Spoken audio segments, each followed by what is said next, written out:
or good evening in India. This is Debbie Bruck, the founder of Homeopathy World Community, bringing you the Health In Show today. Dr. Adil Chimtalawala Kasim is our special guest, and we're so honored and pleased to have him with us as we do each Wednesday on Blog Talk Radio. For those who are first learning about Dr. Adil, he is a fourth-generation homeopath and follows in the footsteps of his parents and grandparents. He is also the co-host of the Blog Talk radio show that is on the heart. And I do have a quote here someplace about the heart. The best and most beautiful things in the world cannot be seen or even touched. They must be felt with the heart. And that is Helen Keller. And I always like to bring in... Yeah, she really... Hi, everyone. Hi, folks. Yay! I'm so happy you're here with us. And I wanted to... I'm honored, I'm glad, and I'm overwhelmed that at last I'm going to getting to do a video show. We have been just talking for about past 1.5 years now. That's correct. And you have, I want to let folks know how active you are in the homeopathic community and the medical community and all of the programs that you have available. You just finished the 22nd Homeopathic Postgraduate Residential Summer School, and it sounds strange to me. It's April, so it's just springtime, but you have the heat of the summer there in the Principles and Practice of Homeopathy. That was the 1st through 14th of April, 2013. Do you do that every year? Not only every year, we do it in summer and winter. Winter, we do it in December, from 21st to 30th December, and summer, we do it from 1st to 14th of April. So it's been now 22 years, and it's such fun. It's soul satisfying to teach students, to train them, to groom them, and to discuss each patient at length and breadth. I mean, people go for vacations. Even I'm going, but then this is also a vacation for us. It's an intensive course, a master course, and you attract physicians from all over the world? Yeah, people from all over the world. We have around 30 people. I mean, we have a capacity of 30 people. They stay with us. We eat together and discuss cases right from 5 a.m. in the morning till 10 o'clock or 11 o'clock at night. So if anyone out there is listening and wants to join, you can contact Dr. Adil at the homeoacad.org, and there's a form to fill in information and speak with him and apply for a future session. Yeah, Also, sure. and on our Wednesday shows for the past year and a half, we've spoken about many different things besides announcing your seminars, workshops, camps, and courses. You also talked to us about herbs, tinctures, mother tinctures, cell salts, all the different homeopathic remedies, and holistic approaches like massage, breath work, yoga, Reiki, and a lot more. And so it's marvelous. It always amazes me that you as a cardiologist are integrating all of these different practices. It is not me. It has to be done. I am only a facilitator. Actually, homeopathy has to be, it's a holistic approach, and it should take care of all these things, every natural thing which can help or benefit the patient. Medicines are the last on the list. So cardiovascular disease is really our topic today. We're going to be talking about atherosclerosis, arteriosclerosis. It's said in different ways, and every time I type it in to my computer online, it changes the spelling to the way it wants to spell it. Yeah. So It is called atherosclerosis. Atheroma means a brew. And it is actually, when you see the plaque, it looks like a brew. Or it is also called arteriosclerosis because it's generally seen in the arteries. So either way, atherosclerosis or arteriosclerosis. But the fact remains that this disease now has become an epidemic throughout the world. Not only in India and in the subcontinent, which unfortunately leads the world in atherosclerosis, but also throughout Europe, US, South America, Even Africa, where it is poverty-stricken, still in sub-Saharan deserts, this disease rules the roost. Yes, I thought we might start off with a couple of little facts from the World Health Organization that the cardiovascular disease is the #1 cause of death globally. More people die annually from these CVDs than from any other cause. An estimated 17.3 million people died from cardiovascular disease in 2008, representing 30% of all global deaths. Of these, an estimated 7.3 million were due to coronary heart disease and 6.2 to stroke. That's just one little factoid that might make an impression on people. And I also like to give tips that I think, and maybe you can corroborate this, that if you use dental floss and take really good care of your teeth, it will improve your heart health too. Yeah, I mean, teeth and heart are related in many matters, as particularly the infection point of view. The bacteria in the teeth tend to affect the heart cartilages more often than any other organ system. But having said that, why we chose arteriosclerosis? Apart from of all cardiovascular diseases, arteriosclerosis is the #1 killer. And if it doesn't kill you, it does not make your life much more easier to live in. It is a morbid disorder, and the morbidity is, kills you by the purse. It's a very, very costly disease for anyone, be it any part of the world. It's a very, very costly disease. And you can see on your the slide where I've shown the 3 arteries of the heart, and the arteries are covered with fat. Now, this is not what we are talking about. We are talking about the fat inside the arteries. So we have given a cut section of a coronary artery. A coronary artery is the name of the artery that supplies the heart proper. See, heart is full of blood, but it does not steal blood from inside. It has its own blood supply, and those blood supplies are by the coronary arteries. Normally, 2 coronary arteries, the right and the left, and they break up, they divide. The left divides into 2 parts. So factually speaking, we have got 3 coronary arteries. Now, I've given you a cut section of the normal coronary artery. It should be absolutely red. The second cut section shows that some amount of lipid or the fat which is placed, and the last is the atherosclerosis, or the fat-laden artery, along with a blood clot. Now, it is a common knowledge, it should be a common knowledge, that blood should never clot inside the body. Only when it comes outside the body, then the blood should clot. But here you can see that in arteriosclerosis, there is a blood clot. And if it does occur, then we have a heart attack. You just let us know when you want us to move to the next slide. Yeah. So, now why have we chosen this subject? As I was not only saying that atherosclerosis is the #1 of all cardiovascular diseases. What is more perturbing and more distressing is the fact that hardly 50 years ago or 70 years ago, atherosclerosis was thought of as a disease of an old person.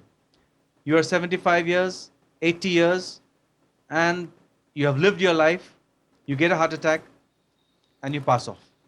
That was the notion of atherosclerosis or heart attack. But in today's times, what we see, this global epidemic is affecting young people. And when I say young, I say less than 45 years of age, or rather less than 40 years of age. So it's so distressing that a man or a lady who has entered the phase of life, who is now starting to earn, has settled down in life, has children who are very small, and you get a heart attack or a stroke and you die. Or even if you don't die, then your life becomes crippled. Now, this is a very, very sorry state of affairs, and the main killer is atherosclerosis. Hence, the topic was chosen as atherosclerosis, and it's an epidemic of today's time. In my generation, I'm very sorry that my generation has to suffer this epidemic. My ancestors, my previous generations, I mean, they could live their life 50, 60, 70, 80 years of age, even 100 or plus, many people live and very healthily. But since past 20 years or 25 years, this ratio of atherosclerosis has gone tremendously high. And various organs are affected, chiefly the heart, but also the brain, wherein you can have a stroke. If it is affecting the heart, you can have a heart attack. If it affects the intestine, you can have an angina or intestinal attack. If it affects the limbs, you can have gangrene. If it affects the spleen, you can have a splenic infarction or the death of that particular type of cell because of atherosclerosis. So any part of the body is affected by atherosclerosis. Since we have the most significant cases of heart disease, that is why atherosclerosis and heart disease are synonymous. And I want to let folks know, if you're listening out there, you may call in to 919-518-9773 in the United States, or on Skype at Computers 2K Voice. Also, we have quite a few folks out there on the chat, and we welcome your comments and questions. Wanted to say hello to Cheryl from Freedomizer Radio, who it seems everybody knows somebody who has been affected by this disease. Hi, Cheryl. Well, can we move on? Yes. Just tell us what So- slide, and we're ready to go. The next slide of after the, yeah. So what is this basically, atherosclerosis? In homeopathic books, it is defined as atheroma. It's basically a metabolic disorder. Metabolism. Everyone is aware of this term, metabolism. So we have got two phases. Anabolism, that is, the proteins are to build your structure, the physical structure, the enzymes, the hormones. And you have got catabolism, that is the destruction of the built up structure. And together these processes are called as metabolism. So primarily atherosclerosis is a metabolic disorder. It's a modifiable disorder. So if you work out, if you apply certain medicinal as well as non-medicinal techniques, you can modify the disease. It's a dynamic disease. Since it's a dynamic disease, it is, although obviously seen on the physical plane, but since it's a dynamic disease and homeopathic medicines being dynamic in their nature, so we have got the homeopathic system is an energy system. So it can counteract atherosclerosis because it's a dynamic disorder. Atherosclerosis is a progressive disorder. Any progressive disorder can also be regressed with homeopathy medicines and with other therapies. And it's an inflammatory disorder. That means wherever it affects, wherever there's a collection of that cholesterol and other things, there's a sign of inflammation. And that inflammation can be tackled with and without medications. So it's a process of deposition of lipids. Lipids means fats. Not only lipids or not only fats, it is also a deposition of minerals, particularly calcium. Then other necrotic debris. See, in the blood, there are a lot of necrotic or debris floating around. So these get attracted wherever the cholesterol deposits. So the combination of lipids plus minerals plus necrotic debris on a predisposed, irregular healed lining of arteries. So inside the arteries or the arterioles or the venules or the capillaries or the veins, you have an inner lining, and that inner lining is called as endothelium. Endo means inside and thelial means arterial lining. So lining. So inside lining of the arteries. Now, during the process of growth, every single day, the entire structure of the human being undergoes slight changes. So every artery inside as well as outside has got tears, and those tears are healed. Now, there's because of stress, the strains the arteries have to suffer, and even the veins and capillaries have to suffer. So they may dilate, they may contract, constrict, and because of that, the inner lining breaks. And whenever the inner lining breaks, the body's metabolism repairs it. But suppose if the repair is not fast enough, then the inner side, I mean the unrepaired portion, attracts a lot of RBCs, that is red blood corpuscles, which are floating inside their blood. It attracts the WBCs, that is the white blood corpuscles or the soldier cells. It also attracts fat. It also attracts platelets. It also attracts bacteria. Everything then start collecting together, and this is called as a plaque or an atherosclerotic plaque. So this is actually what we are talking about, atherosclerosis, and it's a process. That plaque may again be dislodged, and again second time, second place, you can have a building up. But the problem is not dislodging. Now see, this is a cut section of atherosclerosis, severely atherosclerosed artery. It's from a cadaver, that a person who has died because of a heart attack, and we have taken the artery and cut it, and you can see this picture. It's a very sad state. I mean, what can you do? The entire artery is full of fat. Now, this fat, if it does not dislodge, it keeps on building up, building up, building up, and over a period of time, and that period of time can range from months to years, say 2 or 3 years or 5 years or so, till the artery is completely blocked. Now, when the artery is completely blocked, that the inner lumen of the diameter of the artery keeps on decreasing in size, then the artery that supplies the particular area, then the blood to that area decreases, and you have got symptoms of low blood in that artery. That is called ischemia. So in the heart you can have angina pectoris. In the brain you can have TIA, that is transient ischemic attacks, that is sudden loss of consciousness, or an epileptic attack, a convulsion, or a simple delirium. That means it may last for about 2 or 3 minutes to at the max 24 hours. The patient may start performing some actions which are unknown to him or her, may pass urine, may pass stools, may undergo convulsions, may have severe vertigo, whatever. I mean, whichever the area is affected, you can have those symptoms, but mainly the heart and the brain. When you have it lungs, then you have got choking sensation, you have got breathlessness, you have pain in the lung area, whichever it is affected. So, various places you can have atherosclerosis, and the symptoms can change depending upon the organ. The primarily thing is the artery becomes so small in the inner lumen of the diameter becomes so small that the blood has got great difficulty. It has to squeeze, and in doing so, the RBCs, they clump together and they form a clot, and that is where the problem is. Till the time the clot is not formed, the person will have angina or pain or discomfort. But once the clot is formed, a blood clot is formed, and it ruptures, then you have a heart attack or a brain attack. I have 2 questions. Yeah. One is, I get in the mail these requests to have the artery in the neck examined from a scan or an X-ray or something. And is that an important thing to do? Is one of the questions. Why don't you address that first?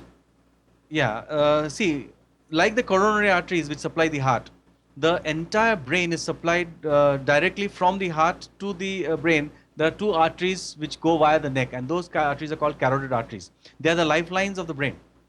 Now, the same process which can occur in the coronary arteries in the heart can also occur in the carotid arteries. So if you have got a TIA, that is a transient ischemic attack, or a pre-stroke, it's a precursor to stroke. And if you neglect that precursor to stroke, then you have had it. I mean, stroke eventually comes. So all investigations of TIA should be directed to where the plaque is. And generally, 99% of the plaque is situated in the right or the left coronary carotid arteries. So it is much better. If you're having severe vertigo off and on, if you're having convulsions once, then you can scan this. You can even feel this. I mean, if you have put your thumb on either of the carotids, you can feel the pulsations. But if you find a murmur, I mean, if you can feel a murmur, then it's better to be investigated with the Doppler, or if not, scan. But a Doppler is much better. At what age would this be recommended, or is it only for people who have had high blood pressure or some kind of precursor to be concerned about? Generally, see, people, high risk people are population is there. One who has been hypertensive for long, or a diabetic person who's been long, or has a family history of TIAs. Generally, if the father's side you have a family history of stroke, early stroke, or TIAs, it's much better that in early age, I mean, say 35, 40 years is a good age. Or if you have got postmenopausal, then it's much better to check it. Otherwise, if you have symptoms, only then we recommend investigations. Otherwise, if clinical examination is routine, and everyone can do that. But investigation-wise, unless you have got symptoms, we don't generally recommend a screening test for carotid artery Doppler. Okay, and Cheryl from Freedomizer Radio asked about the use of a dietary, I guess just a regular lifestyle thing of ginger, lemon, garlic, and vinegar, and I guess some honey too.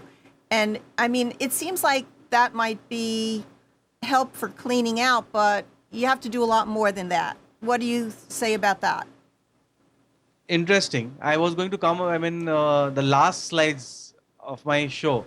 I don't know whether we will be able to reach those slides at all.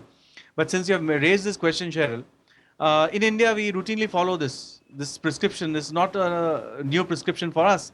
Practically all oldies, including my parents, they have, my mother and father, both have started small amounts of allium cepa, or that is garlic. Garlic. This garlic, you take it empty stomach early morning, and whether you want to add ginger, you want to add vinegar, fine. That's, but garlic definitely. Garlic is a very, very known potent agent or known anti-atherosclerotic agent. And it's proved well beyond its point. So, of all herbal remedies, this is one of the finest remedies and a very good preventive medicine also. So people who are having a family history, who have hypertension or are prone to getting such attacks or want to prevent atherosclerosis, then one can have this garlic daily. Okay, the next slide is the facts, and I think you covered a number of them, but you might have more. Yeah. We were wondering why India is leading. When we compare our diet with the Westerners, we don't eat much, and 70% of India is vegetarian. So in spite of that fact, why is India the number one in the world regarding atherosclerosis, arteriosclerosis, followed by China? So what we found was Indians carry a gene which is called as a thrifty gene, that is 9p21 gene. Now this thrifty gene, let me go into a bit history, a small history. It's quite interesting. About 100 years or 200 years ago, India had a lot of famines. Like people now, even in Africa or somewhere, you have got famines. Even India, some places you have got famines. But India used to have a lot of famines. And in those times, it was genetic modification of our bodies, our ancestral bodies, so that in times of plenty, they used to eat and store, and times of famine, that storage was used. So the life continued. Now what has happened in the past 20, 25, 30 years, India has rapidly progressed by strides. And at a very, very young age, we have started earning plenty. Initially one could not think of earning in lakhs or millions at the age of 20, 25 years. But nowadays, a lot of Indians are doing so. What has secondly happened is, our ancestors used to work on farms. They had a lot of physical labor. But now, we are more in, not less of physical labor, sitting 8 to 10 hours a day, either in front of the computer or in front of patients or in offices, whatever. But physical labor has drastically reduced. What has not reduced is the diet, the dietary pattern. Practically all Indians have heavy breakfast, heavier lunch, and the heaviest dinner. So, yeah. We do too. In America, we do too.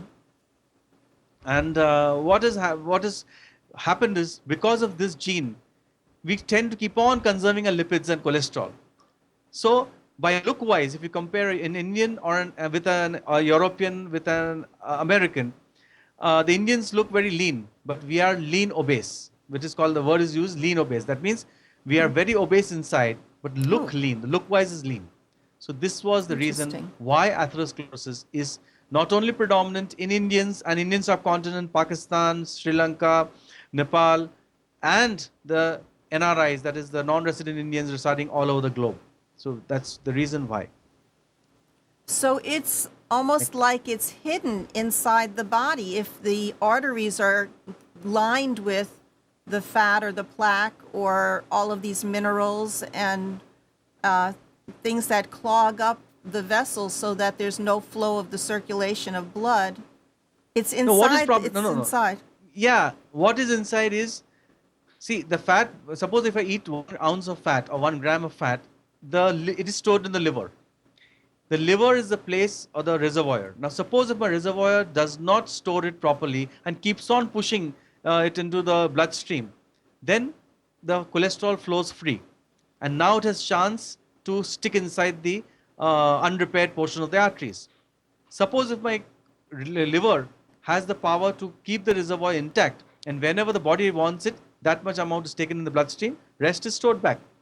This metabolism, if it's disrupted, then we have got atherosclerosis. It's a very slow growing process, and it takes about 1 to 5, 7 years to manifest. Yes, but years go by very quickly as we age.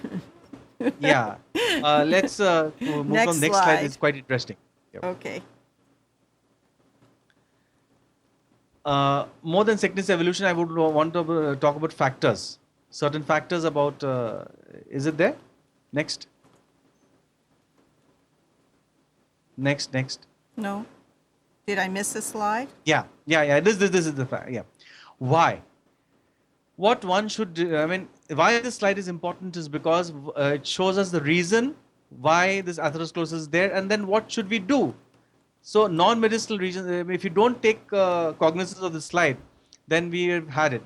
What we have seen clinically, certain things can be proved on paper, certain things are in the process of being proved, but certain things we have seen clinically day in and day out. Not only me, but all my senior homeopaths particularly have seen this. The basic reason, apart from lifestyle and addictions. Now, Debbie, can you name which addiction, which is the foremost addiction in the world, according to you? Foremost addiction. The human population is addicted to which greatest addiction? Well, I could say, Is it alcohol? I It's might tobacco? say for women, maybe it's chocolate. For people like me, it's the computer, so I'm sedentary. For other people, I understand that no sleep is a really, really bad factor. Unfortunately, it's a part of my life. Yeah, And all these are there, but which is number one? Smoking. No. What is number one? Which factor is number one addiction? Addictions. Okay. Yeah. Well, you'll have to tell me. Well, because the time is ticking off, let me complete it. Okay. Let me tell. Okay. The number one addiction in the globe for human beings today is drugs. And when I say drugs, I don't mean heroin and I don't mean brown sugar. I'm talking about symptomatic drugs. Right. Paracetamol, I'm talking about even homeopathic people abuse homeopathic drugs, herbal remedies. In the name of medicines, the medicines are not taken as medicines, but they are abused as addictions. Any small thing, one small headache, you don't even have the capacity to bear it, you have to have a drug. Likewise, anything, a joint pain or a skin eruption or anything, and you don't even let your nature repair, don't let your body retaliate. One small sneeze, one small cough, and you have had it. You take a drug. So human beings are addicted to their drugs, the routine drugs, over the counter, under the counter, whatever prescriptions you want to call it. But we have not given a chance to our own bodies to repair itself. What happened? What happened from the last generation who could take a little bit of discomfort, a little challenge, a little pressure, a little, pain, and work through it? And leave things alone rather than having to remove it immediately. What happened in one? Yeah, so is it one generation? Why? Yeah, I can compare my father's generation myself. Why go? The two generations: my grandfather, my father, and myself. My grandfather was a very sturdy man. He used to work, and I have never known him to fall sick. What is sickness? He never knew the word sickness. And my father, yes, in his times when he was young, in today's time, he refuses to take any drugs. Yes, pains do come. Cough comes and goes, sneezings come and go, all fine, but he does not have to take medications, and in days time or half a day time it goes away. So they are just reactions of the body. Cough is actually a reflex. It's a normal protective reflex. Now, if I suppress that reflex once, it's all right. But if you keep on suppressing that reflex, then my body will stop talking and my body is going to become sick. And this is primarily the reason, one of the most important reasons, we have become addicted to drugs, and this should stop. And the doctors should stop it, not the patients. The patients should stop asking for drugs, should give their body the time to heal, because animals heal themselves. They don't require drugs. Wild animals, they are, even great infections, they heal only, they have to give time.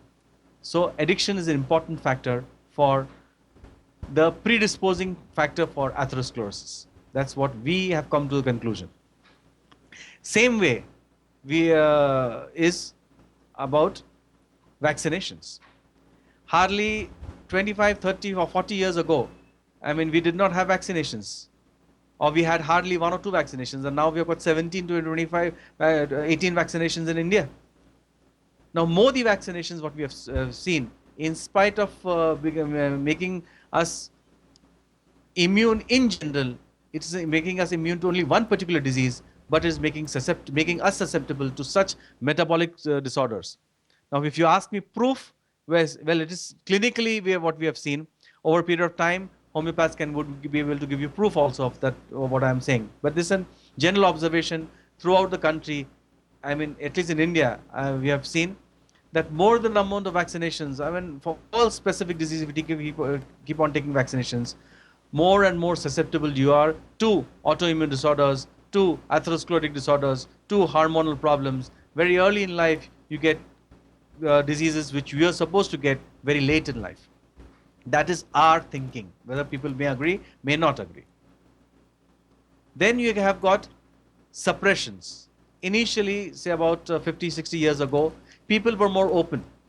Nowadays, people are more suppressed mentally. There's a great amount of mental suppression. You don't have friends. You don't have genuine friends. Very, very few people are lucky to have genuine friends. The only thing which I see, there's a serial called Friends, which comes on television. Oh. And I'm so happy. It's been running for such a long time. And I wonder how many people do really have friends of these kinds. So we don't have friends. At the most, we say hi, hello, bye.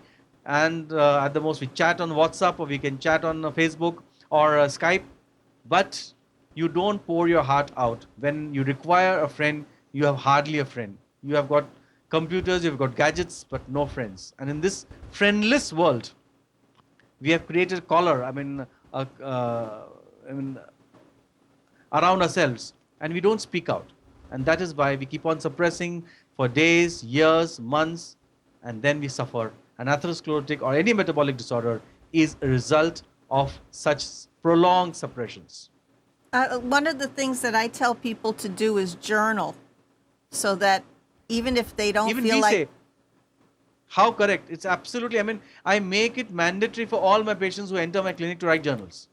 If you can't write a journal, then don't come to me. It's straightforward. Because in the journal, if you can't speak it out, you at least can write it out. And the moment you write out, you realize yourself how much load you are decreasing on your small brain. The brain is so small. It's only 45,000 memory cells. And in those 45,000 memory cells, if your emotions are filled of guilt, of hate, of despise, of anger, you're bound to suffer also a psychosomatic disease. And atherosclerosis is one of the very, very important psychosomatic disease. Whether, again, people agree or not agree, psyche plays an important role in the propagation of atherosclerosis. So friends, folks, be free. And if anybody's been listening to the Blog Talk Radio show with Dr. Adil, then you will know he always does the consultation and the case taking by trying to get to the root of the problem, asking more and more questions until he finds out what are the dynamics in the home, what are the dynamics at work, what happened to that person, whether it was years ago or in the present day, that something triggered some kind of illness. And I love all of your stories. Yeah, at 1 o'clock in the afternoon, one patient she's 63 years old female, and she is admitted with unstable angina pectoris at my hospital. And the first question I asked her, why did you bring the angina? And she was surprised. Doc, I did not bring angina. I said, yes, you have brought angina. Why? You tell me the reason why. And she was baffled. I mean, she had never expected a question. I had not asked where you have a chest pain, the right side or the left side. Where is it radiating again to the right side, left side? Are you having a sensation of nausea or vomiting or headache or anything? I did not ask anything. I only asked one question: why is this episode that you have brought? Then she said that, Doc, yesterday I had gone outside and we had a heavy dinner, and probably that might be the cause. I said, no, still I want, please go deeper. And it was after 20 minutes that I asked her that it's a mental cause and you have to tell me the mental. And that time she told me that her son had abused her for some reason, verbal abuse, and it pinched her so much that it started the event of unstable angina, continuous chest pain. It was on this very reason, hardly 3 doses of Staphylococcus. I gave her one dose at I think 1:30 or 2 o'clock. I gave her one dose of Staphylococcus. The second I repeated at 5 o'clock, and again at 7 o'clock at night. And she is much better. She has not required any nitrates or anything else. She's still there in a hospital, very, very well. So this is a clear example of psychosomatic disease. And this is something you see daily. Yes, daily. And if you ask all your patients, you can, in 99% of cases, if you train them, that there is a mental cause for this, even a heart attack. This lady did not have a heart attack, but she was going to get a heart attack. It's a pre-heart attack stage. And yet she was having a mental... No, you can't help. I mean, the event has gone. Her son had abused her at 12:30 in the afternoon, whatever the reason might be. And she could not retaliate. And she was feeling so much anger, so much rage inside. But being her son, she could not speak out. She had to swallow it, and she brought it in the form of angina pectoris. So on the face of it, you have a patient of heart disease, a patient of atherosclerosis, but the reason is here. And the drug selection again was not on the location of the pain, the sensation of the pain, the radiation of the pain. It was because of the cause of pain. And we have the result. Hardly 3 doses it took us, and the patient will be discharged tomorrow morning. Excellent. So what slide are we on right now? Causations. Different, yeah. Okay. So, what are the demoting factors? How can you not let all these things? I'm not purposely touching on miasm aspect because this is a general show, and miasm becomes more technical. Then, of course, we have got shocks, surgery. Now, even for small surgeries, we ask the patients till they can bear, they should not go in for surgery unless it's absolute emergency. People should even resist surgery because I've seen so many cases of angina, atherosclerosis developing after surgeries. Then drug abuse, which I told you before. And when I speak drugs, I don't refer them for brown sugar, please. Those things are very few, very, very less percent of population take those kinds of drugs. We are talking about routine allopathic, homeopathic, or otherpathic drugs. So those things. And people go to the store over the counter and take things themselves, or to drink alcohol or some other thing, self-medication. Yeah, I'm speaking of those things. That's important. So occupation, competition. Yeah, competition is good for a particular period of time for a particular person. But then after that, this competition over days becomes a stress, and that stress becomes unmanageable, and you can get a heart attack, or you can go in for atherosclerotic heart disease. So what do? You have a natural living. For example, if it's 47 degrees out here in Nagpur, but I've been born and brought up in Nagpur, I should be able to bear the heat. I don't always need to have fans or an air conditioner. I should be able to go out. So if I can do, I am healthy. I don't expect that a person who does not have, is not accustomed to this type of heat should be able to bear. But I am accustomed to this type of heat. But if I can't bear this heat, then I am sick. So I should try to live naturally as much as possible. If I have a gadget, very well. If I don't have gadgets, fine.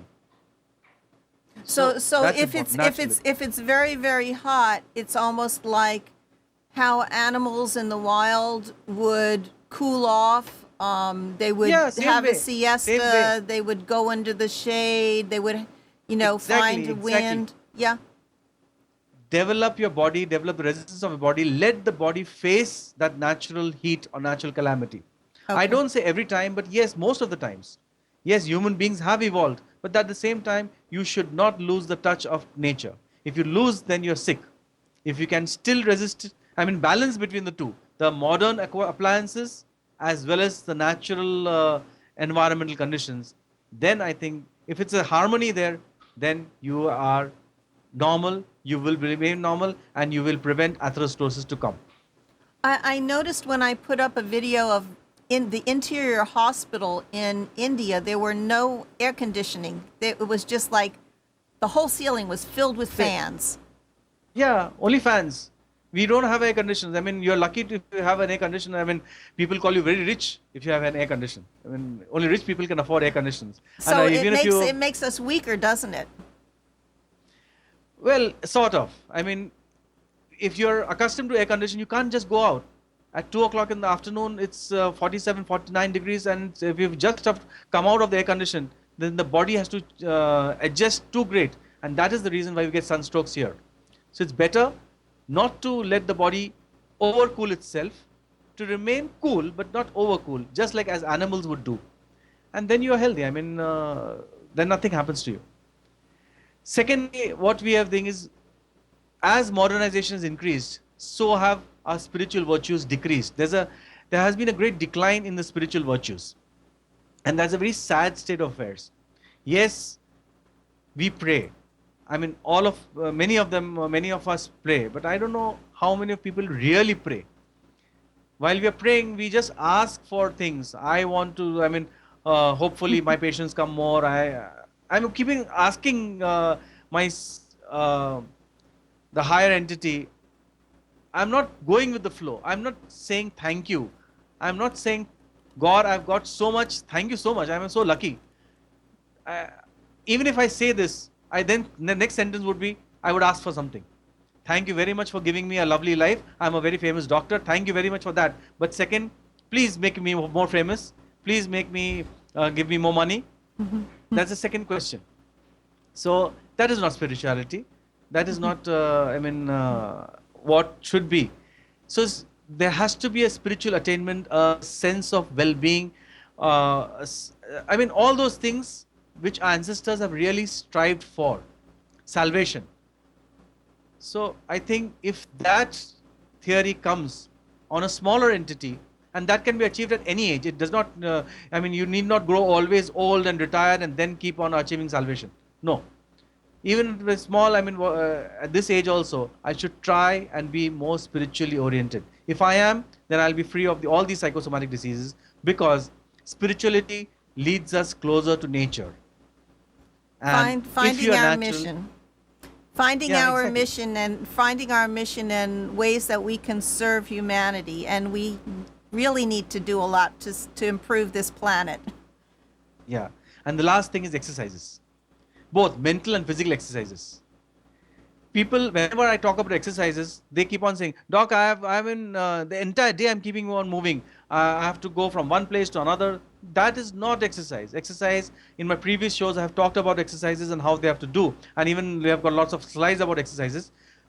My dear friends, the basic difference between exercise and exertion is, exercise is a pre-planned activity. The body knows the timing, knows the methodology of 19. exercise, and that is important. So exercise physically and at a particular time and for a particular time, so that the body knows this. Only then you will be benefited. And secondly, mental exercise. People don't use their minds, or they abuse their minds rather. I want them to exercise. So if you can exercise mentally as well as physically, you can talk to yourself, that is called meditation. You can write out books, you can write out journals, you can talk to your friends, that is exercise. Many people prefer to remain reserved, not to speak, but I believe you can talk, you can converse, and that is healthy, that is exercise. So meditation, both mentally and physical exercise, 5 days a week, and that will keep you or keep us free from this deadly disorder that's atherosclerosis. Okay, so we'll have to go in depth about that, exercises and meditation and all the different forms take that you 2 or have 3 different, another time. Yeah, so Yeah. we're just running through this. Is there, we have about 15 minutes left. And Yeah, so let me talk about my subject, and that is homeopathy. So what has homeopathy got to do with atherosclerosis, and how can homeopathy help? Because we have talked about other things, but in short, homeopathy can do a lot of things. Number one, homeopathy is a holistic approach. Homeopathy takes into account the, can we have the slide? I mean, I've given something about homeopathy, the management part, the management slide. the After- management before slide, it's- okay, I will see if I, the tubercular blend, no. No, after General that, last. management, General management, yeah. okay, So we that's have slide talked about 16. diet. Yeah. Diet. Now, diet should be simple. Many people just live to eat. I don't know why. Yes, till a particular age, you can live to eat. But after a particular age, particularly if you have a family history of atherosclerosis or you have had angina, then you eat only to live. That means you eat enough so that you survive. You can't keep on eating. You can't keep on gorging things. That also does not mean that you starve. Both extremes should not be there. You have to balance. So diet restrictions, we generally ask if the patient is overeating, then balance that eating. If you are under-eating, undernourished, then balance it. If you are balancing, and each individual balance is different.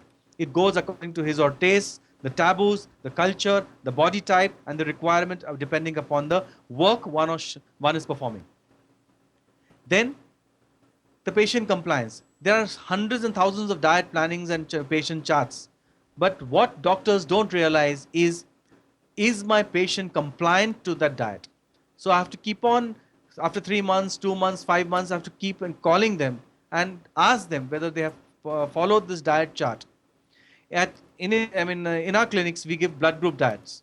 Depending upon your blood group type, we give the blood group diet, and that has tremendously helped us in patients. For example, I am blood type O. I have a family history of atherosclerosis, and I love chocolates. And there's one blood type B, who is again atherosclerotic, and she also loves chocolate. So blood type B can have chocolates very easily. They will not harm her. But for O, the same chocolates have to be stopped. So for Gotta check my can blood give you type. example. So you can munch chocolates and still be healthy. If So you have that's if you important. have the good kind of chocolate without all the Yeah. sugar and stuff. Yeah, good. I am talking about good kind of chocolates, and nothing goes wrong with people of blood type B positive, because chocolate is good for them. It does not harm their blood types. So this is one small example. Secondly, at least I don't know in India and all, India in the Indian subcontinent, we tend to consume a large proportion of salt in our diets. We have to have a very salty diet as compared to other people in other parts of the world. So in India, at least, I have to ask the person to add potassium chloride or KCl in their routine diets, so that the NaCl, the common salt, the sea salt, that decreases, and we have a potassium chloride or the rock salt in our diet. If you balance in the ratio of 3:1, then again it's a very, very good controller of hypertension as well as atherosclerosis, hypercholesterolemia and all. Simple reduction of salt in the diet. Suppose many people cannot do exercise. We already talked about exercise, but so I want to do exercise, doc, but I can't. My knees pain, my legs pain. I get tired very easily. Then what do? Then you follow the age-old tradition of massage. And you need not always go to a masseur or a technical person. If your spouse, or your husband or wife, or your children can do a massage for you, I mean, it only takes 10 minutes of a good massage, and you feel fresh and healthy, and it's equivalent to a good exercise, a good workout. We're going to So move to India. We're going to Yeah, move I to mean- India for all this great stuff, massage and Ayurvedic. We do and it. I mean, everything. every household here, all our oldies are engaged in some sort of massage. I mean, their grandparents, their grandchildren, all are doing massages. It's not a big deal. Even I do massage of my parents. So it's so. I mean, a very refreshing thing. A very good exercise. If you can't do exercises, you can opt for a massage. Or just Fine. imagine and visualize yourself doing the exercise. Yeah. So that is poverty. I mean, if you don't have the luxury of that massage in your daily life, then you have to imagine. That's real. Finally, what is homeopathy to do with this? So, what homeopathy being a holistic approach, homeopathic medicine takes a holistic. It takes the entire person into account. So, the mental state, the likes and dislikes of a person, the relationships, the types, and the level of stresses. We actually ask history of each stress a person is going through. Loss of ambitions, ailments from. What was the reason of this entire episode? Some mental state, past and family history, personality of the person, then different eliminations like urine, the stool, the sex, the sweating, etc., the physical build. Everything is taken into account, and what we select is called as a constitutional remedy. So if we give a constitutional remedy at the correct time and in the correct doses, then we abort the entire process of atherosclerosis there and then. And up to a number of cases, we have got ample number of proofs. Evidence-based homeopathy is there. With this constitutional drug, we can actually stop this process of atherosclerosis. We stop the progression of atherosclerosis. What about a case who has gone too advanced, who has got multiple blocks? In such a situation also, we have got homeopathy, specific drugs. One of the very important drug is Arnica montana, what we call as the nitrate of homeopathy. It is so important, such a good remedy, that one dose of arnica would abort angina pectoris pain or the chest pain which you get because of atherosclerosis. Likewise, there are numerous drugs like aconite and arsenic, carboveg and all, but then that has to be taken after due consultations with your doctor. But there are drugs which can manage angina. What we can't manage is drug equivalent to thrombolysis. That means if you have to liquefy the plaque, then in allopathy or in modern medicine, you have got thrombolysis. Such drugs are not, we don't have in parallel drugs in homeopathy. So if you don't have a big heart attack or an acute heart attack, then you can easily manage the chest pain with homeopathy. We Only have, in- okay, go ahead. Yeah, please go on. We have a lot of things going on in the chat that I didn't want to interrupt you. One of the questions from Giselle Seelman says strophanthus. She's been asking strophanthin. Yeah, a wonderful remedy for heart failure.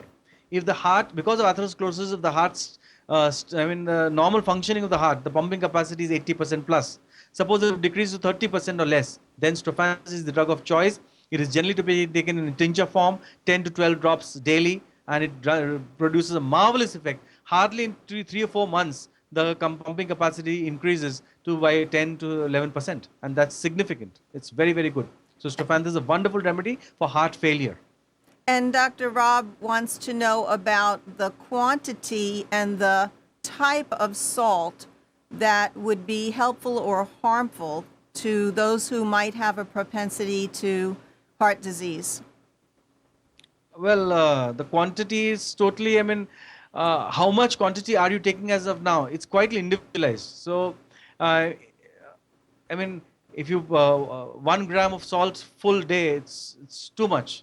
So you have to take less than 1 gram of salt if you have an already established patient. But what we go, the figures and all are very, good to speak about. But when you actually go clinically, we have to ask patient by patient his or her liking for salt. For in homeopathy, for example, natrum muriaticum persons who love salt, phosphorus persons cannot have slightly less salt in the diet, whereas lycopodium and sulfur can do with less salt also. So depending upon the person I'm dealing with, how much one consumes the salt, not in actual amounts, but the liking for the salt and in the diet,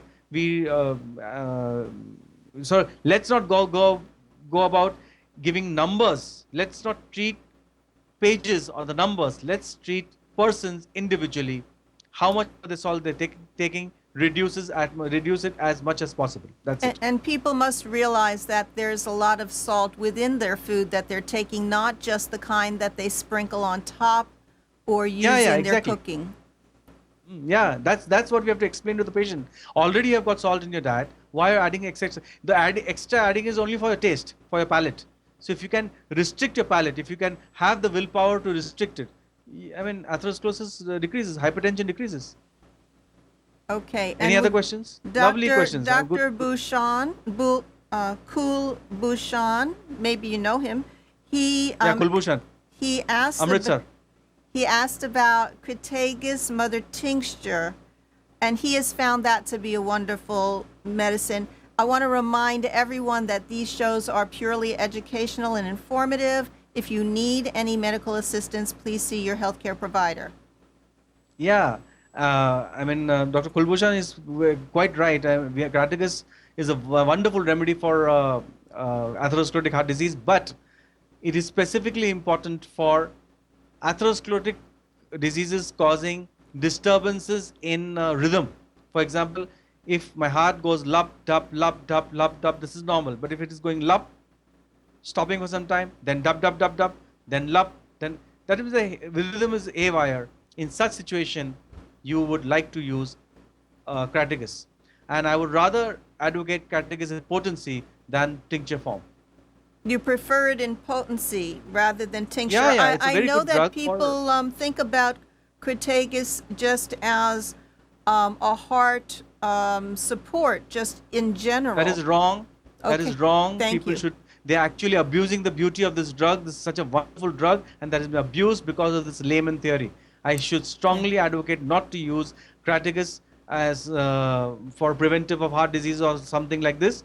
It is a drug and it has got specific actions in the heart, and it should be used as such. So we need to be careful about all of those mother tinctures because they will have an effect. Okay. Yeah. And people, just one last caution. If people think that homeopathy medicines don't have side effects, please let me tell you, they are absolutely wrong. If a medicine has got an effect, then you also have side effects, you can have bad effects. And Kent has given in his repertory in the chapter of fever on 3rd page, abuse of homeopathic potencies, and the only drug is sepia. That means Kent has acknowledged that homeopathy medicines can be abused, they can have bad effects. So my dear friends, please, homeopathy is a well-defined system of medicine. Do not use it like, just like sugar pills have to be eaten and popped up. No. Use the drugs whenever they indicated, or don't use them at all. Thank you. Now, can I ask a question? In a previous show, we talked about the use of turmeric extract and cinnamon extract. Yeah. And is it not good to take these types of things like on a short-term basis, like for one bottle and that's it? Does not help. What helps is garlic. Garlic. Yeah. Just our food. Just a food. I mean, if you want to take for taste, for enjoyment, that's a different purpose. But these herbs, they're after all medicines, if they're potentized forms, they have specific indications. For example, turmeric is very, very good for liver disorders, for constipation, for skin disorders, skin ailments. Very good. But for heart, no, turmeric does not have those properties. So, I mean, it does not logically justify for people keep on taking turmeric just for prevention of heart disease or atherosclerosis. That does not justify. It does not have that property. We can use it in our food as a... We use it daily. In India, we use it daily. Every single day, we put turmeric in the rice. And we have that, what is called as khichdi. So it tastes wonderful. I mean, we are accustomed to having that. Great. Day in and day out. I want to let you know that we have come to the end of the hour. This presentation is composed of like 40-something slides. And so we will continue with the presentation. Send in as many questions as you like or as many comments. We will put them on air on our Wednesday show. That's 11. Are we at 10:30 now? Yeah, 10:30. We're at 10:30 a.m. Eastern Time, USA, which is maybe 9 p.m. by you? 9 p.m. India. Yeah, 9 p.m. Yeah, I want to give you a couple of minutes to, say more, and if you have something important that you want to tell the folks, because we might have 2,000 listeners for all I know. So, my final words of ending. Number one, atherosclerotic diseases is a reality that's an epidemic of today's time. It's a metabolic disease, and it is we who propagate. It starts very early in life. It starts in childhood. And if you have a obese child or a person who is getting obese or unable to lose weight, then probably you may end up in getting atherosclerotic heart disease or a stroke. So keep a check on your weight. Underweight and overweight, both are deterrents. Both are bad for your health. You have to have a moderate health. Moderate health situation or body physique. Then, as we talked about, please, as much as natural, refrain from drugs as much as possible. Take drugs only when they are absolutely requiring. Homeopathy, in its own part, can stop the progression of disease if it's taken, the constitutional remedy is taken at the correct time and the correct potency. And even in advanced conditions like heart failure or atherosclerotic heart disease or in stroke, we can actually palliate you. We can give you those drugs which can relieve your distressing symptoms. And lastly, even if you are on lots of allopathic drugs or a lot of other drugs and you want to come on to natural therapies, homeopathy can slowly and steadily go into your system, and then you can decrease your allopathic drugs over a period of time. Many it may be possible, many it may not be, but then this has to be done in lieu or in connection with your health supervisor. And my dear friends, enjoy life. If you enjoy life, enjoy every moment of life. If you pray properly, atherosclerosis is history for you. That's very encouraging.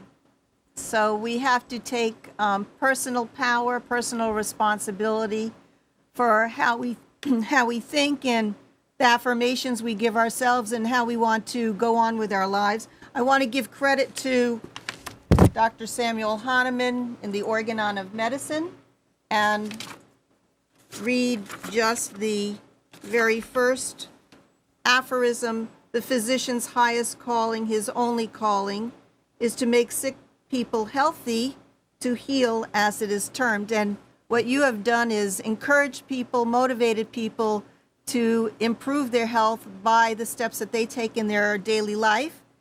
And on, let's see, we have the repertory here. Oh, this is the Yeah. Materia Medica. Oh. So we study our remedies Very good. in my well-worn book of all of the different remedies that people have been talking about on the chat, and Kent's repertory. And here you can see all of the different index. And we have been studying for a year the chest chapter, one by one, each rubric. So you can open it up and continue with us on Wednesday mornings. On Homeopathy World Community, I encourage you to go there. We have thousands of different articles and posts by homeopaths and advocacy work. There's one called Stewards of Children that I would like to promote. It's called Darkness to Light, Educational Programs. It comes from an international organization that educates adults how to recognize and protect children from sexual abuse. This is also, Oh, great. I would say, in etiology, a cause for illness, trauma, shock from childhood until adulthood, till old age. I mean, if you don't clear these kinds of things, and this program is really to stop it at its start, and as adults take responsibility and learn the signs and symptoms so we can step in and protect the children. Yes, indeed. So I hope that you will support Homeopathy World Community with that. I want to thank Amnon for always being here, producing our show. Check out his show on Sunday morning. He'll talk your ear off about computers. Dr. Adil, for spending your precious time. I know you have a very busy schedule. On May 6th, Phyllis Georgic, a homeopath in Pennsylvania, is going to, her watchword is Back to Health Naturally. I think she's going to talk about turning our front lawn into a garden. And then on May 14th, Dr. Circus is going to talk about cancer treatments. He has just Google his name and you will find he's a pretty famous physician talking about natural cancer treatments. May 20th, Dr. Isaac Golden will be back, homeopathic prophylaxis in lieu of vaccinations. May 28th is Memorial Day. If you have any suggestions, what we should talk about, I'm open to suggestions for May 28th and beyond if you have speakers who would like to come on to the show. And then on Blog Talk Radio, Homeopathy World Community, Wednesday, we will see you again at 10:30. Thursday at 1 to 2:30, Alan Phillips, our expert in vaccinations and your rights in America, will be talking about the latest new craze, whatever is happening, they're going to tax vaccines next, and it's true, believe it or not. And I will do a little short stress reduction because it's so important. All of the things out there are so stressful in our world, and that concept of meditation or learning about the remedies that we have in homeopathy that can reduce our stress, shocks, and traumas. Is that it for today? Yes, we have your little quack. Thank you. And thank you so much, Dr. Otto. And thank you very much for giving me chance every single week so that I can come over and homeopathy for us is a passion, and passion grows when you keep on spreading. And this is a very, very important method. Homeopathic World Community, my salutations. Of course, now it has become a family. So love you all. Yes, spreading lots of love to everyone. And thanks all the listeners for viewing, for sharing each week. Take care. Bye-bye. Bye-bye.